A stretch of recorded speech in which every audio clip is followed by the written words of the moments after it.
Israeli প্রেসিডেন্টের সফর ঘিরে উত্তাল অস্ট্রেলিয়া। সিডনিতে পুলিশের সঙ্গে বিক্ষোভকারীদের সংঘর্ষ, অধিকৃত পশ্চিম তীর নিয়ন্ত্রণে।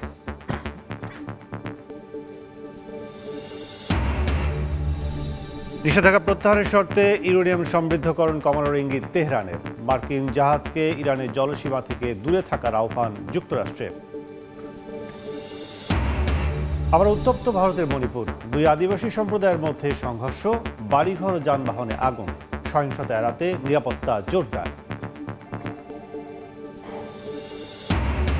অ্যাবস্টেইন ম্যান্ডেলসন কাণ্ডে ব্রিটিশ প্রধানমন্ত্রী পদত্যাগ দাবি, অস্বীকৃতি স্টারমারের। প্রিন্স অ্যান্ড্রুর বিষয়ে সহযোগিতার আশ্বাস রাজ পরিবারের। এবং ঢাকা ওয়াশিংটন বাণিজ্য চুক্তি সই, বাংলাদেশের রপ্তানি পণ্যের শুল্ক হার 20% থেকে কমে 19। মার্কিন কাঁচামাল দিয়ে তৈরি পোশাকে শূন্য শুল্ক আরোপ।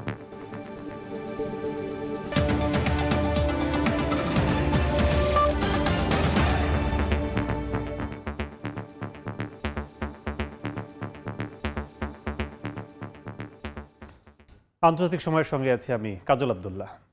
অস্ট্রেলিয়ায় ইসরায়েলি প্রেসিডেন্ট আইজ্যাক হার্জগের রাষ্ট্রীয় সফরকে কেন্দ্র করে হাজার হাজার মানুষ প্রতিবাদে অংশ নেন। স্থানীয় সময় সোমবার সিডনিতে পুলিশের সঙ্গে সংঘর্ষের ঘটনায় বেশ কয়েকজন বিক্ষোভকারীকে গ্রেফতার করা হয়।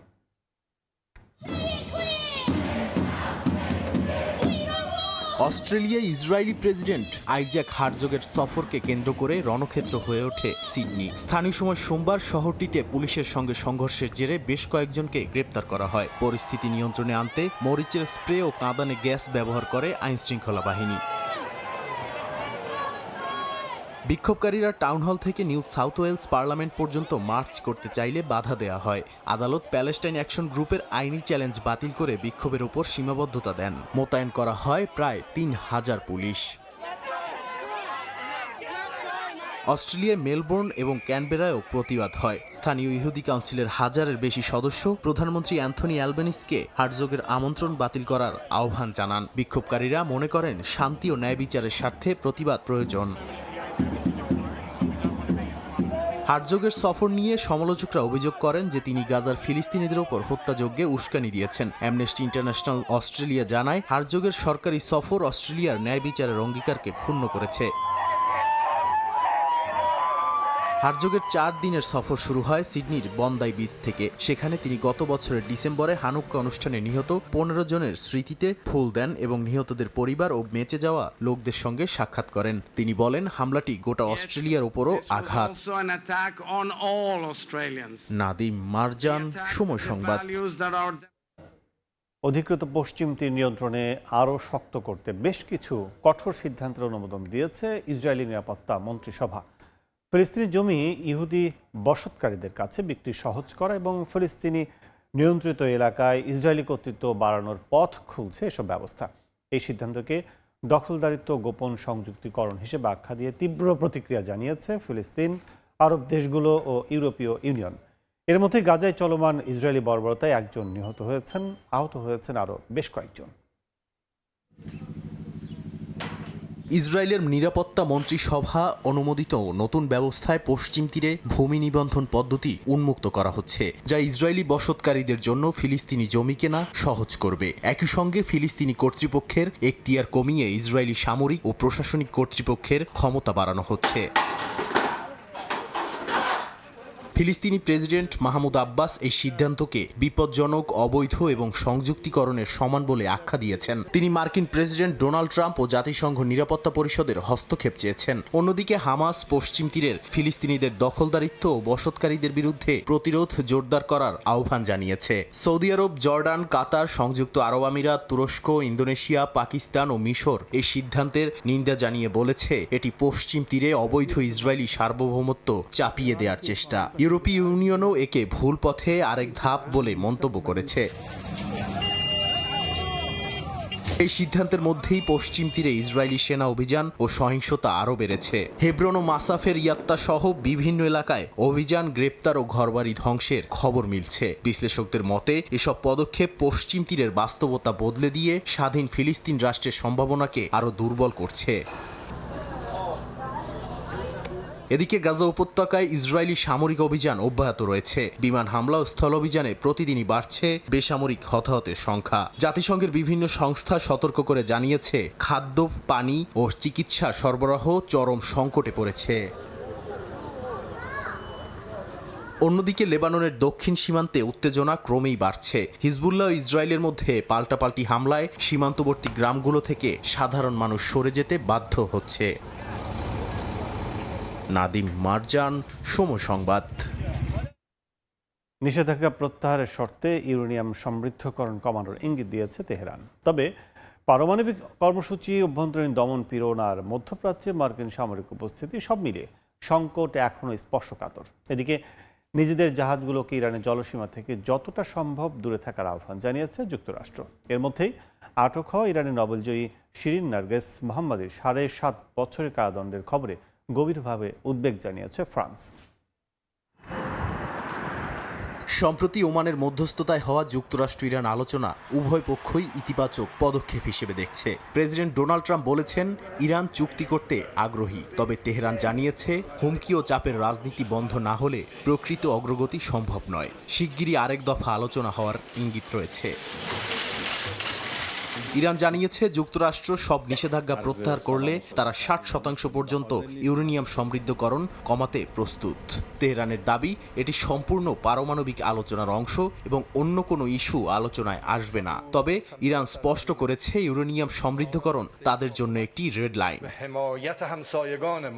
অন্যদিকে যুক্তরাষ্ট্র মধ্যপ্রাচ্যে সামরিক উপস্থিতি বাড়িয়েছে। হরমুজ প্রণালীতে মার্কিন জাহাজগুলোকে ইরানের কাছ থেকে দূরে থাকতে সতর্ক করা হয়েছে। একটি নিষেধাজ্ঞাভুক্ত তেলবাহী জাহাজে মার্কিন সেনাদের অভিযান উত্তেজনা আরও বাড়িয়েছে। এর প্রভাব পড়েছে তেলের বাজারে, দাম 1% বেশি বেড়েছে।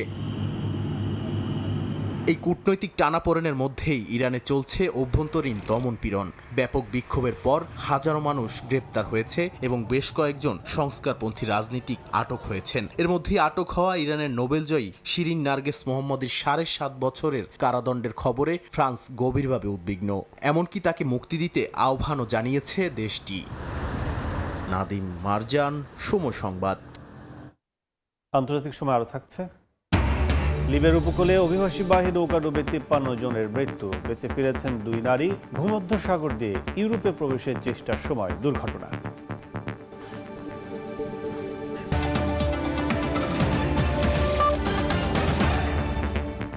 আবার উত্তপ্ত ভারতের মণিপুর।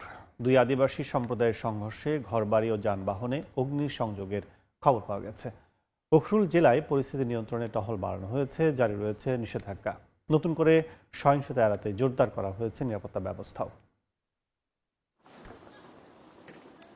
আবারও চলছে ভারতের উত্তর পূর্বাঞ্চলীয় রাজ্য মণিপুর। উখরুল জেলায় নাগা ও কুকি এই 2 আদিবাসী সম্প্রদায়ের মধ্যে ছড়িয়ে পড়েছে সংঘাত সহিংসতা। 2 পক্ষের সংঘর্ষের পাশাপাশি বাড়িঘরে আগুন ধরিয়ে দেওয়া হয়। রোববারের সহিংসতায় অন্তত 20টি ঘর পুড়িয়ে দেওয়া হয় বলে স্থানীয় প্রশাসনের দাবি। পরিস্থিতি সামাল দিতে এলাকায় অতিরিক্ত নিরাপত্তা বাহিনী মোতায়েন করা হয়েছে। সংঘর্ষের পর এলাকা জুড়ে পোড়া ঘরবাড়ি ও ধ্বংসস্তূপ পড়ে থাকতে দেখা গেছে। আইনশৃঙ্খলা পরিস্থিতির অবনতি ঠেকাতে সতর্কতা জারি করেছে স্থানীয় প্রশাসন। নিয়মিত টহল দিচ্ছে নিরাপত্তা বাহিনী। এরই মধ্যে পুড়ে যাওয়া বাড়িঘর পরিদর্শন করেছেন মণিপুরের উপমুখ্যমন্ত্রী লোসি দিখো। এ সময় ক্ষতিগ্রস্তদের সরকারের পক্ষ থেকে সহায়তার পাশাপাশি সংঘাত বন্ধে সব পক্ষকে শান্ত থাকার আহ্বান জানান। আমাদের শান্তি দরকার। শান্তি ছাড়া কিভাবে চলবে? আমরা আগেও এমন সমস্যার মুখোমুখি হয়েছি। এখন যদি 2 সম্প্রদায়ের মধ্যে নতুন করে আরেকটি সমস্যা হয়, সেটা খুবই খারাপ। তাই আমরা সর্বোচ্চ চেষ্টা করছি। 2 সম্প্রদায়ই ইতিবাচক মনোভাব দেখাচ্ছে। তারা আরও বোঝাপড়া ও শান্তি চায়। 2023 সালের মে মাস থেকে মণিপুরে বিভিন্ন সম্প্রদায়ের সহিংসতায় এখন পর্যন্ত প্রাণ হারিয়েছেন প্রায় 260 জন। গৃহহারা হয়েছেন 60,000-এর বেশি মানুষ। অর্জিতা শেহজিন, সময় সংবাদ। ক্ষমা চেয়েও রাজনৈতিক চাপ থেকে মুক্তি মিলছে না ব্রিটিশ প্রধানমন্ত্রী কিয়ার স্টারমারের। কুখ্যাত যৌন অপরাধী জেফ্রি এপস্টেইনের সঙ্গে ঘনিষ্ঠতার অভিযোগ থাকা পিটার ম্যান্ডেলসনকে যুক্তরাষ্ট্রে রাষ্ট্রদূত নিয়োগ ঘিরে শুরু হওয়া বিতর্কে একের পর এক শীর্ষ সহযোগীর পদ থেকে তার নেতৃত্বকে সংকটের মুখে ফেলেছে। পরিস্থিতি এখন সরাসরি স্টারমারের রাজনৈতিক ভবিষ্যৎ নিয়ে প্রশ্ন তুলছে। এর মধ্যেই প্রিন্স অ্যান্ড্রুর বিষয়ে তদন্তে সব ধরনের সহযোগিতা করতে রাজ পরিবার প্রস্তুতির কথা জানিয়েছে। কুখ্যাত যৌন অপরাধী জেফ্রি এপস্টেইনের একের পর এক নথি ফাঁসের ঘটনায় নড়েচড়ে বসেছেন বিশ্বের বিত্তশালী ধনী আর প্রভাবশালী নেতারা। তবে নথিতে নাম না থাকলেও চুপ থাকার দায়ে এবার তোপের মুখে ব্রিটিশ প্রধানমন্ত্রী কিয়ার স্টারমার। বিতর্কের সূত্রপাত 2024 সালে লর্ড পিটার ম্যান্ডেলসনকে যুক্তরাষ্ট্রে ব্রিটিশ রাষ্ট্রদূত হিসেবে নিয়োগ দেওয়া থেকে। পরবর্তীতে প্রকাশ পায় দণ্ডপ্রাপ্ত যৌন অপরাধী জেফ্রি এপস্টেইনের সঙ্গে তার ঘনিষ্ঠ যোগাযোগের বিষয়টি। এই তথ্য গোপন থাকার দায় স্বীকার করে ক্ষমা চান ব্রিটিশ প্রধানমন্ত্রী কিয়ার স্টারমার। তবে তাতে রাজনৈতিক ক্ষোভ প্রশমিত হয়নি। বিতর্কের জেরে প্রথমে পদত্যাগ করেন স্টারমারের চিফ অব স্টাফ মর্গান ম্যাকসুইনি। অভিযোগ রয়েছে অ্যাপস্টেইনের সঙ্গে ম্যান্ডেলসনের সম্পর্ক জানার পরও রাষ্ট্রদূত হিসেবে তার নিয়োগের সুপারিশ করেছিলেন ম্যাকসুইনি। তার পরদিনই পদত্যাগ করেন প্রধানমন্ত্রীর যোগাযোগ প্রধান টিম অ্যালান। শীর্ষ দুই সহযোগীর বিদায়ে ডাউনিং স্ট্রিটে নেতৃত্ব সংকট আরও স্পষ্ট হয়ে ওঠে। এই প্রেক্ষাপটে স্কটিশ লেবার পার্টির নেতা আনাস সারওয়ার প্রকাশ্যে স্টারমারের পদত্যাগ দাবি করেন। তিনি বলেন, ডাউনিং স্ট্রিট থেকে একের পর এক ভুল সিদ্ধান্ত স্কটল্যান্ডে লেবার পার্টির রাজনৈতিক অবস্থান দুর্বল করছে। সাম্প্রতিক জনমত জরিপে স্কটিশ ন্যাশনাল পার্টি ও রিফর্ম পার্টির পেছনে পড়ে লেবার পার্টি তৃতীয় অবস্থানে নেমে গেছে। তবে চাপের মধ্যেও পদ ছাড়তে অস্বীকৃতি জানিয়েছেন কিয়ার স্টারমার। সংসদীয় লেবার পার্টির বৈঠকে তিনি বলেন, নিজের ম্যান্ডেট ছেড়ে যাওয়ার প্রশ্নই ওঠে না। মন্ত্রিসভার বেশিরভাগ সদস্য প্রকাশ্যে তার প্রতি সমর্থন জানিয়েছেন। ডাউনিং স্ট্রিট বলছে, প্রধানমন্ত্রীর দায়িত্ব থেকেই আসন্ন নির্বাচন ও রাজনৈতিক চ্যালেঞ্জ মোকাবিলা করবেন। এদিকে ব্রিটিশ রাজ পরিবারের দৃষ্টিকোণ থেকেও এপস্টেইন কেলেঙ্কারি নতুন মাত্রা পেয়েছে। প্রথমবারের মতো প্রকাশ্যে প্রতিক্রিয়া জানিয়ে রাজা চার্লস বলেন, তার ভাই অ্যান্ড্রু মাউন্টব্যাটেন উইন্ডসরকে ঘিরে ওঠা অভিযোগগুলো নিয়ে তিনি গভীরভাবে উদ্বিগ্ন। বাকিংহাম প্যালেস জানিয়েছে, অভিযোগগুলোর তদন্তে যদি পুলিশ সহায়তা চায় তাহলে রাজ পরিবার তা দিতে প্রস্তুত। নাদিম মারজান, সময় সংবাদ।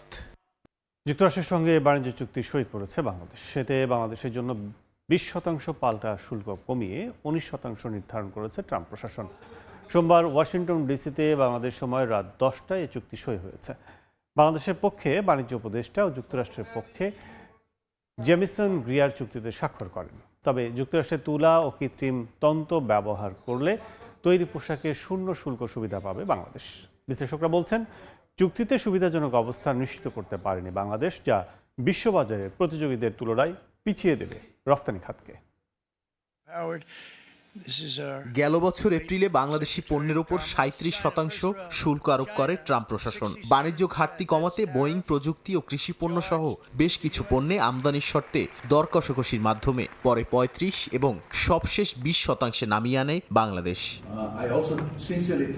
2025 এপ্রিল থেকে দীর্ঘ 9 মাস ব্যাপী আলোচনার পর এবার চূড়ান্ত হলো এগ্রিমেন্ট অন রেসিপ্রোকাল ট্রেড। সোমবার ওয়াশিংটনে পারস্পরিক শুল্ক বিষয়ক চুক্তি সই করে দুই দেশ।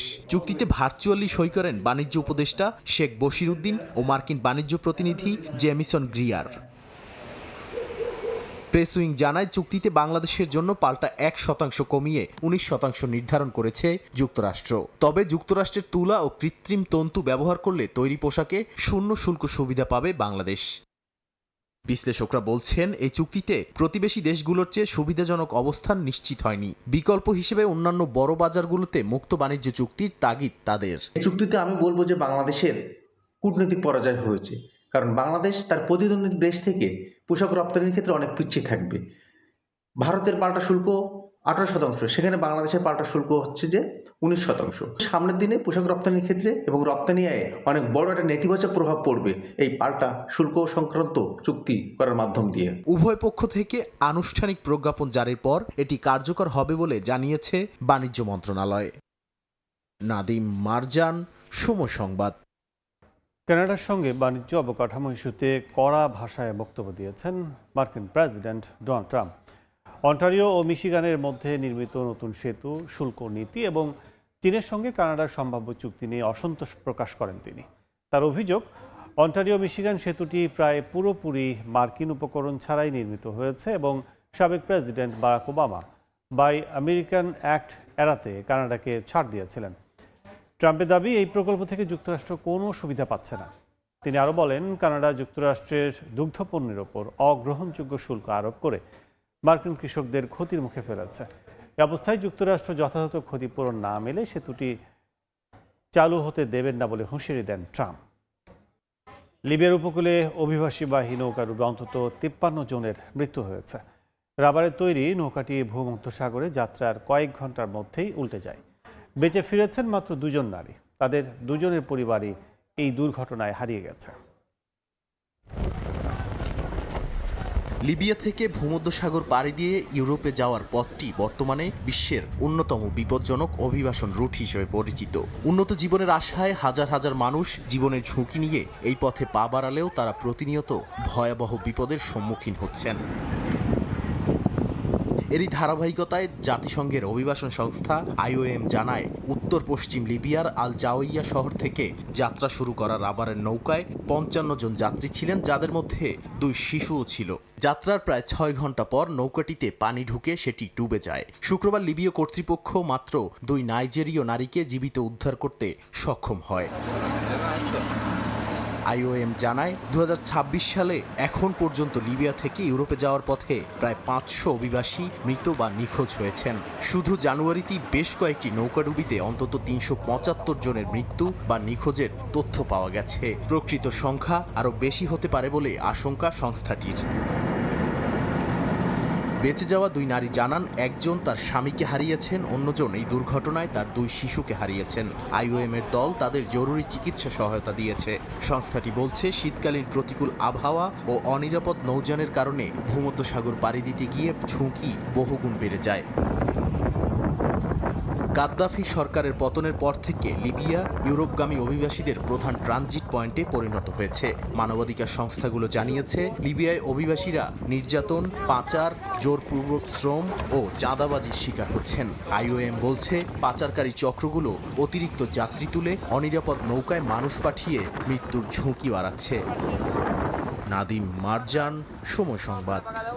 উত্তর কোরিয়ার সেনাবাহিনীকে আরও সমৃদ্ধ করার প্রতিশ্রুতি দিয়েছেন উত্তর কোরিয়ার সর্বোচ্চ নেতা কিম জং উন।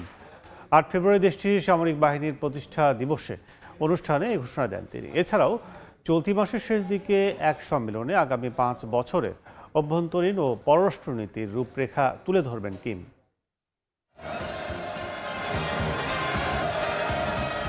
আসন্ন নির্বাচনকে ঘিরে নিজের প্রচারণা জোরদার করেছেন উত্তর কোরিয়ার সর্বোচ্চ নেতা কিম জং উন। তার 15 বছরের শাসনামলে দেশের কি উন্নয়ন হয়েছে তা নানাভাবে তুলে ধরছেন জনগণের সামনে। যাচ্ছেন বিভিন্ন সামরিক মহড়ায়, অত্যাধুনিক সব সমরাস্ত্র ও সমরযানের প্রদর্শনীতেও ঘুরতে দেখা যাচ্ছে তাকে।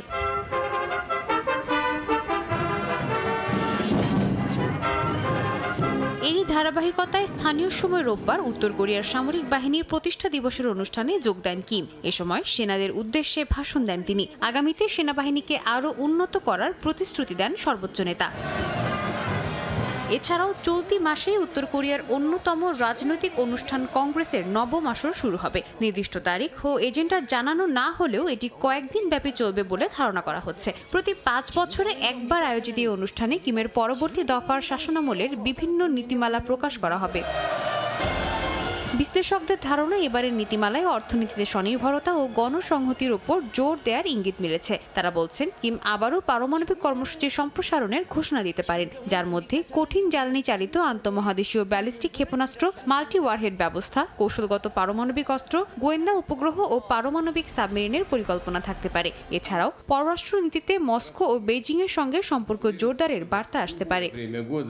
সাদিয়া তাসনিম, সময় সংবাদ। পূর্ব প্রশান্ত মহাসাগরে মাদক পরিবহন সন্দেহে একটি নৌযানে আবারও প্রাণঘাতী হামলা চালিয়েছে মার্কিন সামরিক বাহিনী। এতে 2 জন নিহত হয়েছেন। জীবিত উদ্ধার হন আরও একজন। US সাউদার্ন কমান্ড জানায়, ট্রাম্প প্রশাসনের অপারেশন সাউদার্ন স্পিয়ার এর অংশ হিসেবে সোমবার ওই অভিযান পরিচালনা করা হয়। নৌকাটি সন্ত্রাসী সংগঠনের মাধ্যমে পরিচালিত হচ্ছে বলে দাবি করেছে মার্কিন সামরিক বাহিনী। প্রশাসনের দাবি, মাদক পাচার রোধে চালানো অভিযানে এখন পর্যন্ত অন্তত 121 জন নিহত হয়েছেন।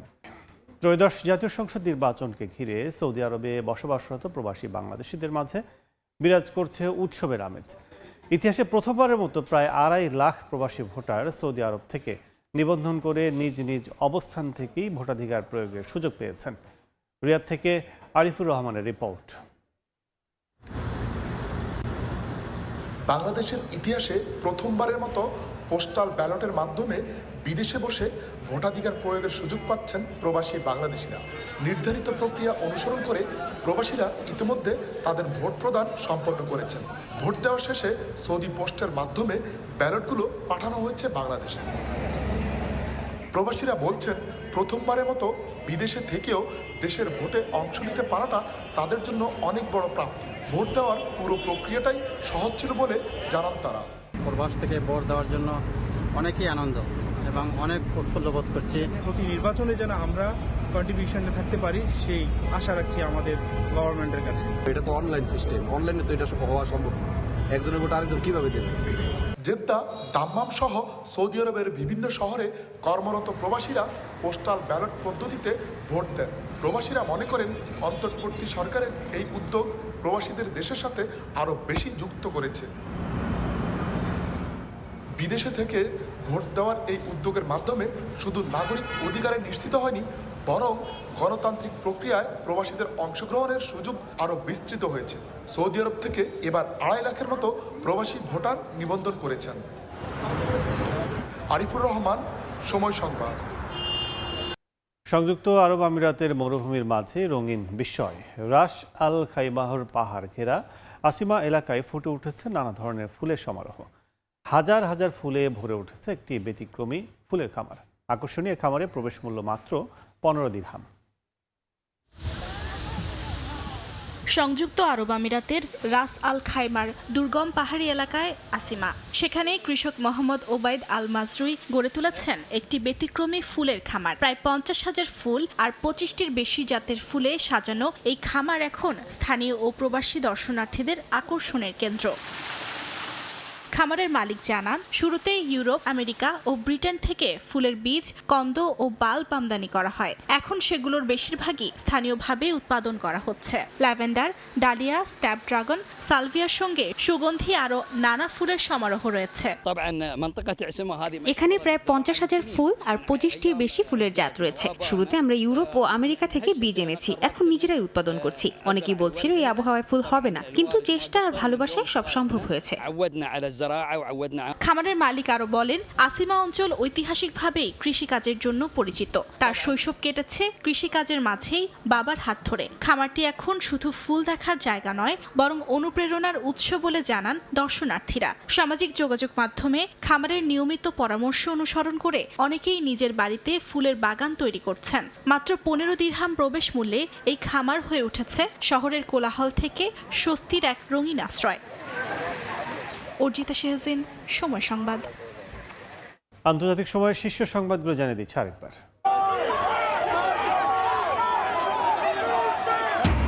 ইসরায়েলি প্রেসিডেন্টের সফর ঘিরে উত্তাল অস্ট্রেলিয়া। সিডনিতে পুলিশের সঙ্গে বিক্ষোভকারীদের সংঘর্ষ। অধিকৃত পশ্চিম তীর নিয়ন্ত্রণে কঠোর পদক্ষেপ তেল আবিবের। নিষেধাজ্ঞা প্রত্যাহারের শর্তে ইউরেনিয়াম সমৃদ্ধকরণ কমানোর ইঙ্গিত তেহরানের। মার্কিন জাহাজকে ইরানের জলসীমা থেকে দূরে থাকার আহ্বান যুক্তরাষ্ট্রের। আবার উত্তপ্ত ভারতের মণিপুর। দুই আদিবাসী সম্প্রদায়ের মধ্যে সংঘর্ষ। বাড়িঘর আর যানবাহনে আগুন। সহিংসতা এড়াতে নিরাপত্তা জোরদার।